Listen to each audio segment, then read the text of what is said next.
नमस्कार, मी तुमची सखी Renuka professors classroom या यूट्यूब चॅनलमध्ये तुम्हा सर्वांचं मनपूर्वक स्वागत करते. मागच्या व्हिडिओमध्ये आपण तत्वज्ञान म्हणजे नक्की काय आणि तत्वज्ञानाची व्याख्या कशी असते याचा अभ्यास केला.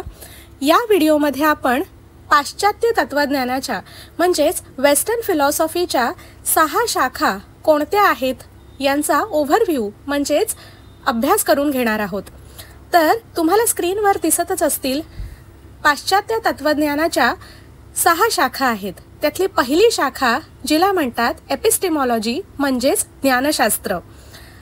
या शाखेच्या अंतर्गत काही प्रश्नांचा विचार केला जातो. ते प्रश्न म्हणजे नक्की ज्ञान म्हणजे काय, ज्ञानाचं स्वरूप काय, योग्य ज्ञान कसं मिळतं किंवा एखादं ज्ञान खरं आहे की खोटं आहे, सत्य आहे की असत्य आहे, त्याच्यातला फरक कसा जाणून घ्यायचा, या प्रश्नांची उत्तरं या शाखेद्वारे आपल्याला मिळतात. म्हणूनच याला इंग्रजीमध्ये एपिस्टेमॉलॉजी म्हणतात. यातला एपिस्टीम हा जो शब्द आहे हा ग्रीक भाषेतील आहे. एपिस्टीम या शब्दाचा अर्थ ज्ञान असा होतो आणि लोगोस म्हणजे अभ्यास. त्यामुळे यालाच ज्ञानशास्त्र किंवा ज्ञानमीमांसाशास्त्र असंही म्हटलं जातं. पुढची शाखा आहे जिचं नाव आहे मेटाफिजिक्स. याला पराभौतिक शास्त्र असं म्हणतात.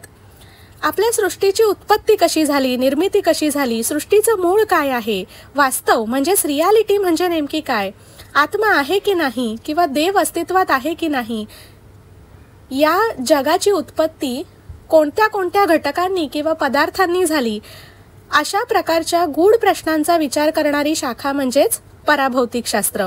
यालाच इंग्लिशमध्ये मेटाफिजिक्स असं म्हणतात. भौतिक गोष्टींपलीकडचं जग म्हणूनच याला पराभौतिक शास्त्र असं आपण म्हणतो. या ठिकाणी एक्झिस्टन्स म्हणजेच अस्तित्व किंवा नेचर ऑफ रियालिटी म्हणजे एखाद्या वस्तूचं स्वरूप किंवा पदार्थाचं स्वरूप काय, यांसारख्या घटकांचा अभ्यास या शाखेअंतर्गत केला जातो. पुढची शाखा आहे जिचं नाव आहे लॉजिक. त्याला तर्कशास्त्र म्हणतात. योग्य विचार कसा करायचा आणि आपल्या दैनंदिन आयुष्यामध्ये चुका टाळायच्या असतील तर तर्कशुद्ध पद्धतीने कसा विचार करावा याची उत्तरं आपल्याला तर्कशास्त्रातून मिळतात. हे शास्त्र आपल्याला योग्य पद्धतीने अनुमान किंवा निष्कर्ष काढायला शिकवतं आणि आपल्या विचारसरणीला योग्य दिशा देणारं शास्त्र म्हणून ते ओळखलं जातं. यालाच इंग्लिशमध्ये लॉजिक असं म्हणतात. पुढची शाखा आहे आपली जिचं नाव आहे एस्थेटिक्स. ज्यालाच सौंदर्यशास्त्र असं म्हणतात. सौंदर्य नक्की काय असतं किंवा सौंदर्याची व्याख्या काय, कोणती गोष्ट सुंदर आहे किंवा कला म्हणजे काय, साहित्य म्हणजे काय, अशा प्रश्नांची उत्तरं या शास्त्रामार्फत आपल्याला मिळतात. यालाच इंग्लिशमध्ये एस्थेटिक्स असं म्हणतात. या शाखेच्या अंतर्गत चित्रकला, संगीत, नाट्य, कविता, शिल्प यामधले सौंदर्याचे बारकावे कसे जाणून घ्यायचे आणि त्याचा आस्वाद कसा घ्यायचा, त्यांचं विश्लेषण कसं करायचं, या सगळ्या गोष्टींचा अंतर्भाव या शाखेमध्ये होतो. आणि सौंदर्य हे कसं पाहायचं, एखाद्या गोष्टीमधली किंवा एखाद्या कलाकृतीमधली सुंदरता कशी जाणून घ्यायची, याच्या मेथडॉलॉजीज किंवा याच्या पद्धती किंवा याच्याविषयी विविध सिद्धांत या शाखेच्या अंतर्गत आपल्याला पाहायला मिळतात. पुढची शाखा आहे जिचं नाव आहे एथिक्स म्हणजेच नीतिशास्त्र.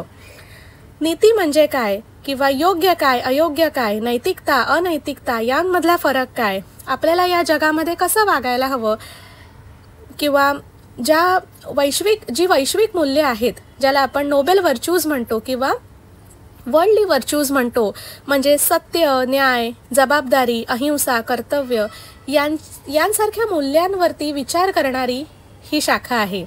वैयक्तिक आयुष्यात आणि समाजामध्ये नैतिकतेची भूमिका काय हे जर समजून घ्यायचं असेल तर नीतिशास्त्र ही शाखा अत्यंत आवश्यक आहे.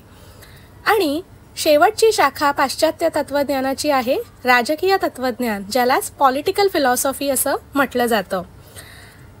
तर या शाखेच्या अंतर्गत समाजाचा दृष्टिकोन किंवा चांगला समाज कसा असावा, समाजामध्ये न्यायव्यवस्था, शासन व्यवस्था कशी असावी, राज्याची भूमिका काय असावी किंवा सत्ता, स्वातंत्र्य, समता, कायदा यांसारखा विचार यांचा विचार या शाखेच्या अंतर्गत होतो आणि त्यामुळे समाजाच्या विचारसरणीचे आणि सामाजिक सुव्यवस्था कशी राखली जाईल या प्रश्नांची उत्तरं आपल्याला या शाखेतर्फे मिळतात.